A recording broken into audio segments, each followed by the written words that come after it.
Pili, tunalikashifu tendo la serikali kutaka kuwashika pasi na sababu wakuu wa waandishi wa habari Bwana Linus Kaikai, Larry Madowo na Ken Mijungu wanaofanya kazi na shirika la Nation Media. Tatu, tungelipenda vyombo vya habari vilivyozimwa virudishwe hewani, na kama kuna tetesi yoyote ya kusema walikosa, serikali itumie njia zilizoko za kisheria kutoa malalamishi yao na kuhakikisha kuwa wana habari ya kutosha ni nini wanachokitafuta. Huwezi ukaja ukazima TV kisha ukasema ndio sasa umeanza uchunguzi. Kwani ni sababu gani ili kufanya ukaizima? Kama hukujua kuna sababu, basi wakubalie warudi hewani.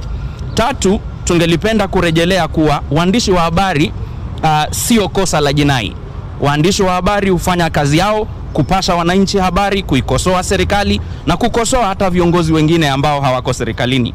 Jambo hilo ni la muhimu kikatiba na katika nchi yoyote ambayo inasema ingeegemea upande wa demokrasia. Kenya ni demokrasia kwa hiari na tutakubali tendo la kiimla. I think we need to be very clear that a free press is a foundation for a democracy. There is no democracy in this world that exists without a free press. So regardless of the relationship between government and the press historically, I think all of us, both citizens, the media and those friends within government, need to be clear that there is no way that the 4 pillars that Jubilee says that they want to leave as a legacy for this country can be achieved without allowing for a free press. The process of reclaiming our space as the media has just begun. This is just the first event. You can see it's very early in the morning and we already have the first event. So we'll be calling on you to be in the standby because we are going to have a flurry of activities today just to ensure that we get our TVs back on air, and we also ensure that our journalists are protected and nobody will harass them now and in future. So please be on the standby. Yes, at the moment they are safe. I can assure you they are safe, and they are under heavy protection from us. If they want to take them to police station or to court, they'll take all of us. Some of us, we are very ready to even to accompany and even volunteer to police so that we can be locked in together with them. So as journalists, we must also be ready. If they will be going anywhere, please accompany us. Let us all go into the cells with our notebooks, with our cameras and everything that we have so that they can jail all of us. That's the only way we'll reclaim our freedom.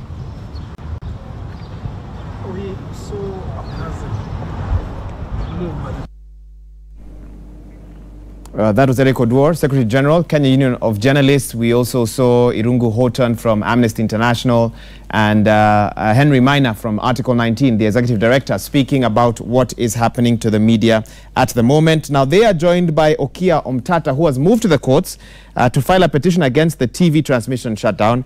He wants the state compelled to compensate outlets for revenue loss. I actually have his petition here, and he states that as a consequence of what the state has done, he would like a declaration that the respondents' switch off of the first to third interested parties' live TV transmission is a violation of Article 33 and 34 of the Constitution. He would like an order for compensation to the interested parties by the respondents for loss incurred during the switch off. He would like general damages for the petitioners and the first to third interested parties, and he would like an order that the respondents bear the petitioners' costs of the petition. So that's a little bit about what is happening in regards to that. We also want to replay you pictures now that were taken at Nation Center last night, when we know that 2 editors, that is Linus Kaikai and Larry Madowo, and 1 reporter, Ken Mijungu, spent the night at the Nation Center because of fear that they would be arrested if they stepped out of their offices by the government, possibly because of their coverage of the NASA oathing ceremony that took place at Uhuru Park. So we have some of those images about the long night it must have been for these members of the press. Of course, they were with their legal teams signing and preparing documentation, and you can expect that they'll be moving to court this morning to block the state from arresting or charging them.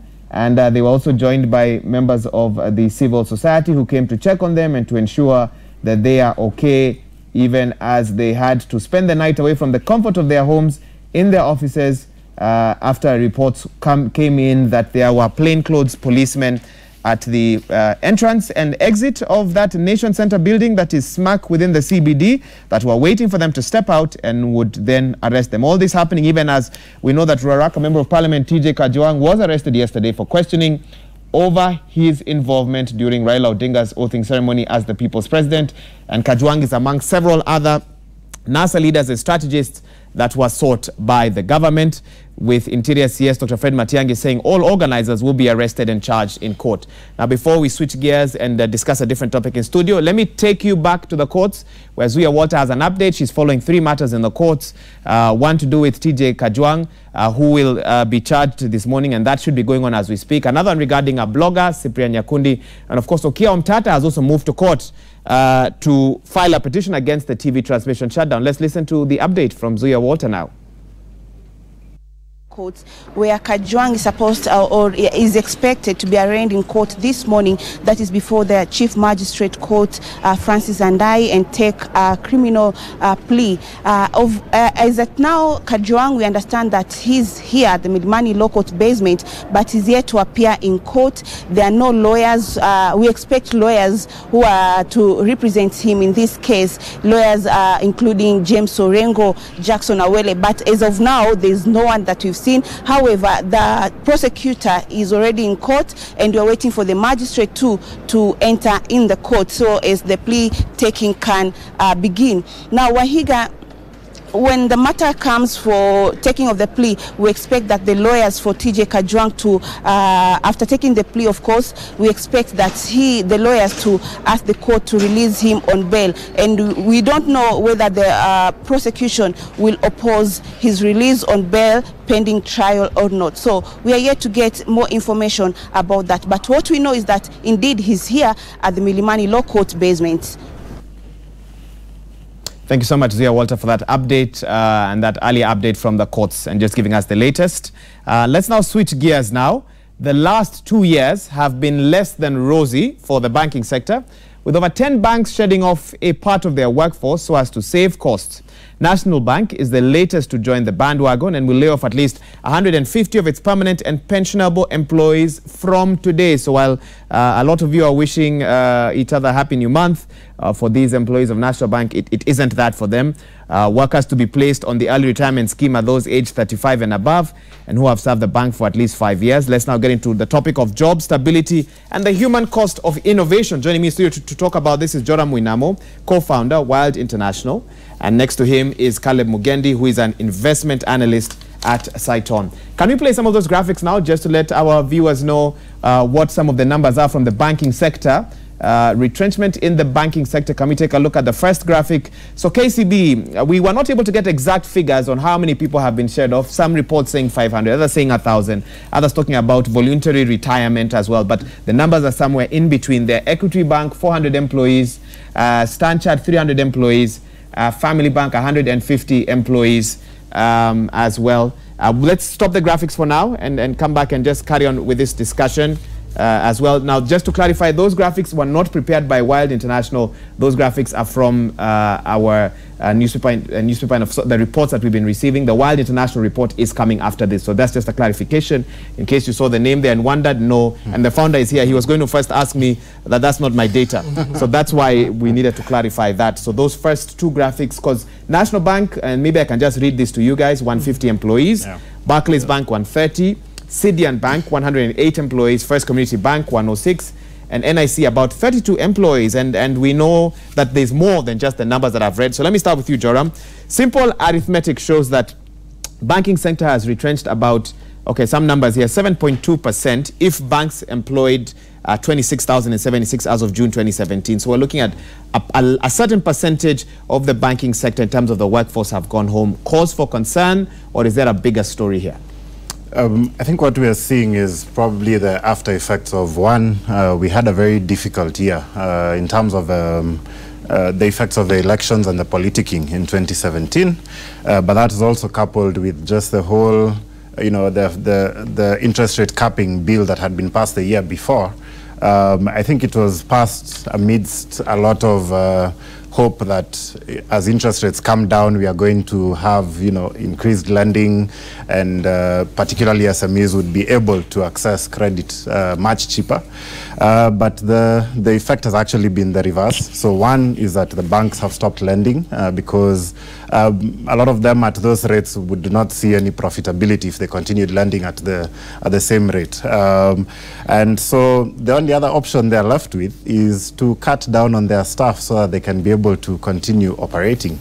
And even on a wider economic scale, the fact that businesses could also not access credit because at those rates means that businesses were also facing the effects of lack of credit means they can't operate at the same levels, or they can't expand, they cannot grow.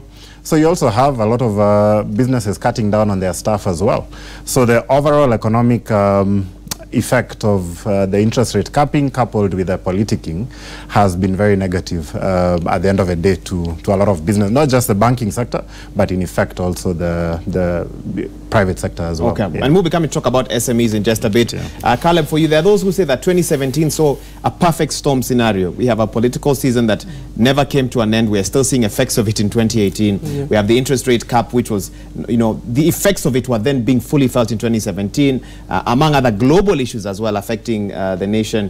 I want to get your thoughts and just add to what Joram has said. Is that what you feel is happening at the moment? Is that what is causing the numbers that we are seeing out of the banking sector? Yeah, well, for the banking sector, last year was quite a hard period, as Joram has said. Basically, there's a lot of cost rationalization that happened in the banking sector. We saw that the cost-to-income ratios, they're now in the upper 50% from less than 50% a couple of years back. And the profits have also come down. EPS growth, I think, also declined by close to 8%. So now we find that from the capping of the interest rates, banks have reduced their profit margins, and so they have to look at how they can maintain their profitability. So the easiest way is to cut down on costs. So that's why we see a lot of banks trying to lay off. Some banks also close some of their branches. And we find that they're looking at alternative methods of getting their products out there to the masses. This is like agency banking, a lot of digital banking, just to try and become more efficient in this operating environment that they found themselves in. So is that because they can't increase their revenues, they're trying to do the most prudent thing and try to reduce their costs. That's what we've seen in terms of the layoffs and voluntary early retirement schemes. Okay, and let me get a quick reaction here from Joram. There are those who say that banks were basically operating in a very inefficient manner. They were awash with cash. Everything was working in their favor for many years. And that's what they're doing now, is attempting to get efficient. It's not just about interest rates. Generally, if you had looked at banks previously, there are a lot of things that should have been sorted a lot earlier on, but are now being done. Do you agree with that school of thought? I think there's a lot banks could have done to be more innovative in the past. But you also, banks are private businesses at the end of the day.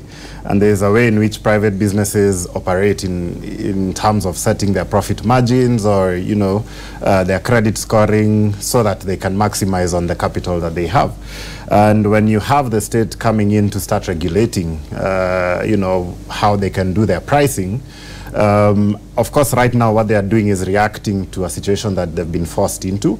There's a much bigger picture to this than what can be seen, because at the end of the day, to maximize their profitability, banks have pushed a lot of money towards lending the government. So at the end of the day, they might be operating a lot more efficiently, but it's at a huge cost to the economy, because private businesses, and particularly small businesses, cannot access credit at all. So if we look at it as a small picture of just banks suffering, we are not looking at the overall picture that the economy is actually suffering as a result of these things. So while private business is always opportunistic and always makes lemonade out of lemon, which is what banks are doing, and they're learning how to be more efficient through mobile banking, through digital banking. But at the end of the day, what's the cost to the larger economy? They might come out stronger should the law be reversed, they might come out stronger at the other end, having become a little bit more efficient. But I think overall, we should be looking at, is the private sector growing? Because I think that's the biggest cost that people should be looking at. The private sector is stalling, is slowing down as a result. That's your assessment? That's my assessment. I think it's slowing down. I need to get a reaction from you, but before that, let's pause this discussion briefly and take you to the Kenyatta National Hospital, where KMPDU, which is the doctors' union, is giving a press briefing regarding a strike notice over implementation of doctors' CBA. Is it at Kenyatta?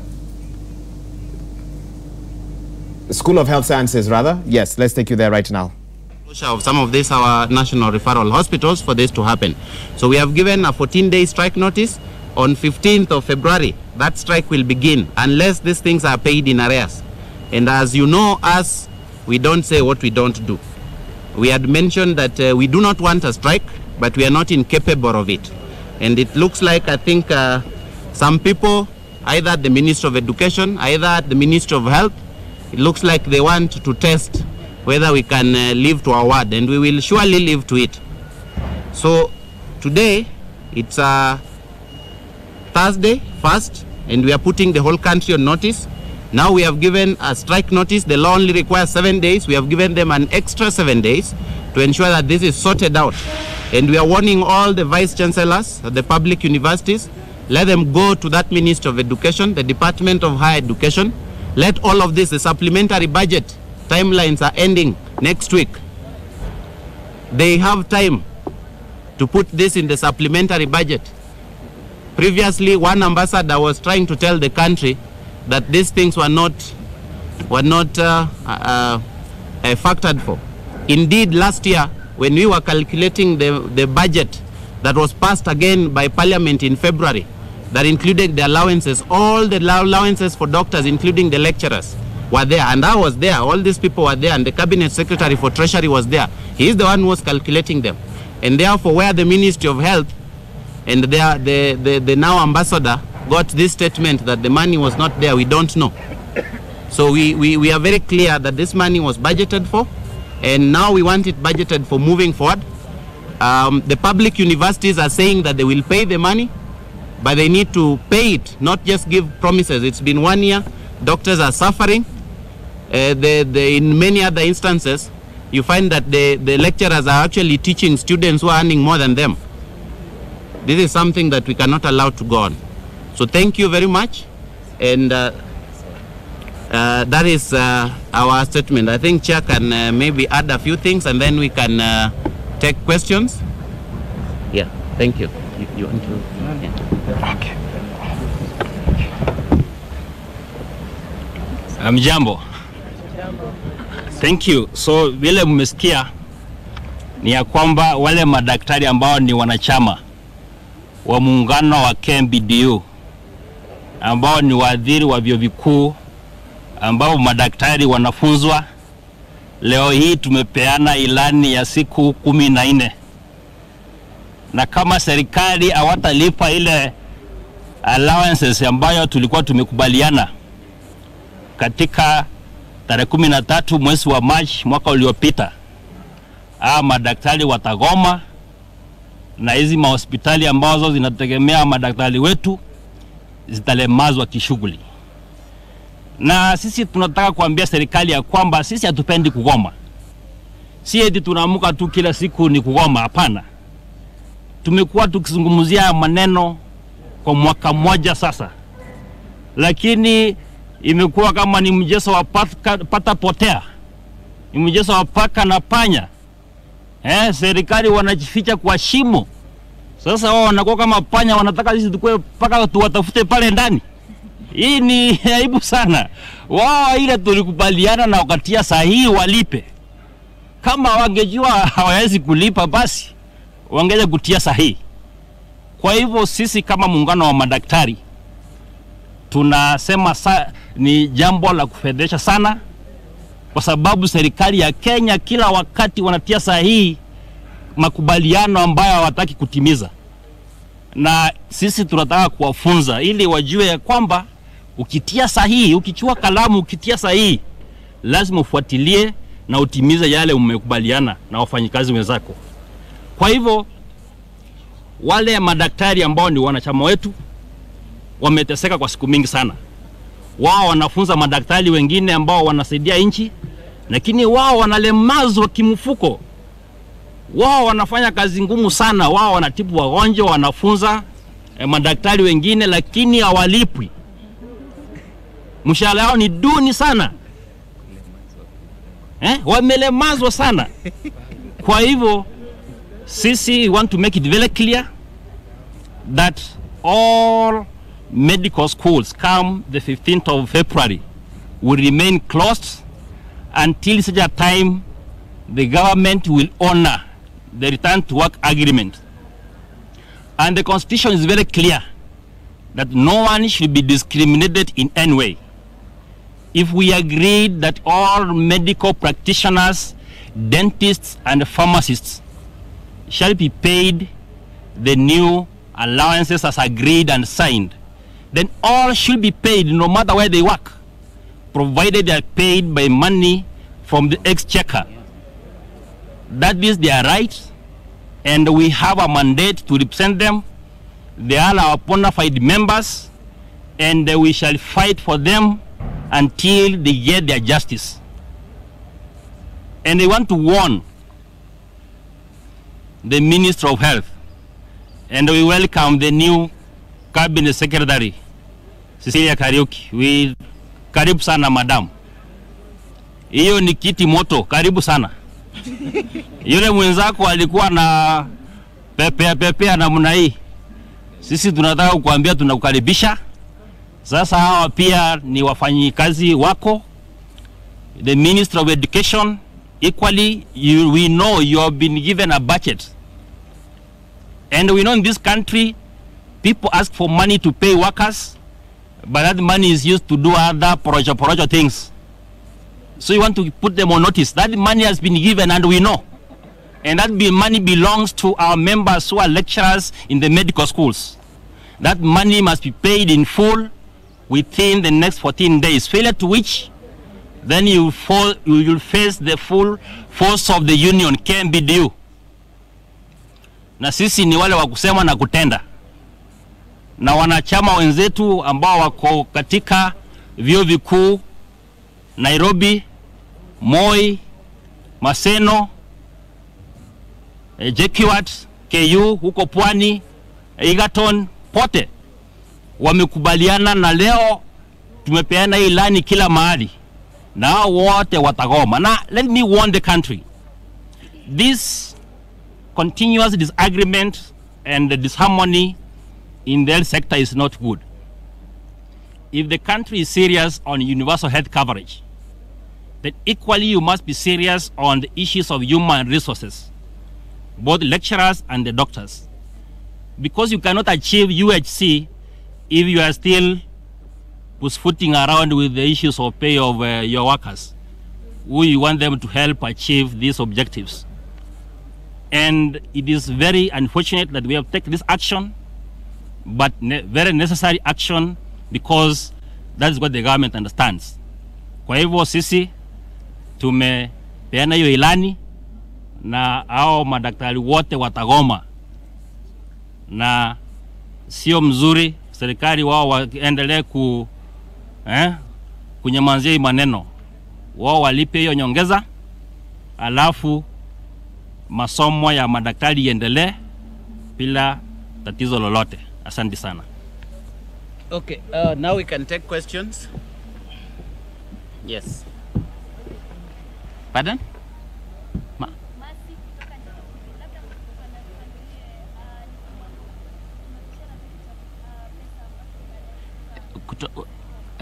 Kiwango cha pesa ambayo tunadai kutoka kwa serikali, Nairobi University ni milioni karibu 374 million for the whole year.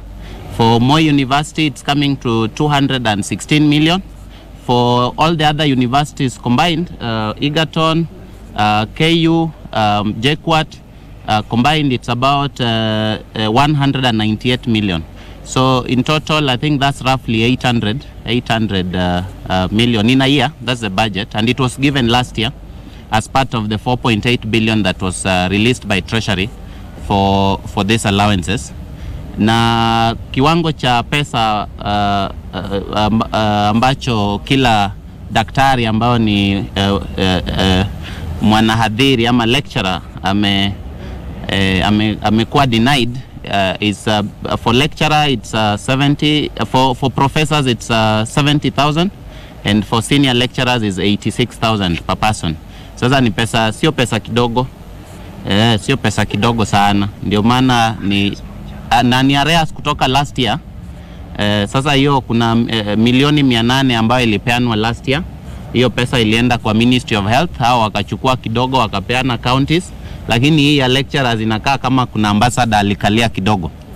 Sasa huyo ambassador itwe arudishe pesa, sisi Likariuki ape Ministry of Education hiyo pesa walipe, na Ministry of Education waweke budget. Nimesema supplementary budget iko, na sisi tumejua kwa sababu pia tumeongea na Treasury hawana shida na kuweka hii pesa.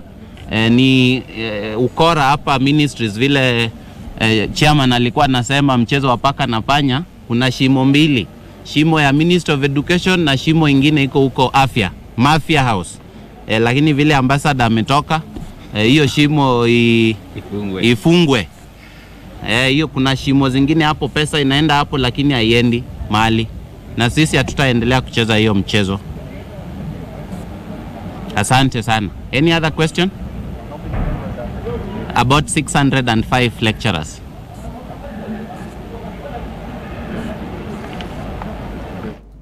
We are going on strike is the message that the Kenya Medical Practitioners, Pharmacists and Dentists Union is putting out today. They've stated that all medical schools will be closed from the 15th of February unless the government honors a back-to-work formula that was signed last year.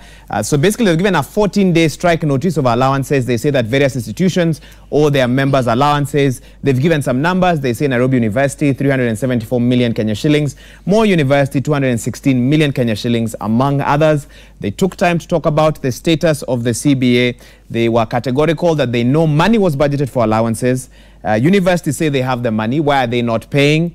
And finally, they've made it very clear that doctors are suffering. They will not allow this to go on. And so within the next 14 days, if those allowances are not paid, then all medical schools will be closed from the 15th of February. That's a little bit about what is happening there at the Kenyatta, or on the grounds rather, of the Kenyatta National Hospital. Well, we'll be talking matters retrenchment, banking, the SME sector as well when we return. You're watching Citizen Extra. Stay with us.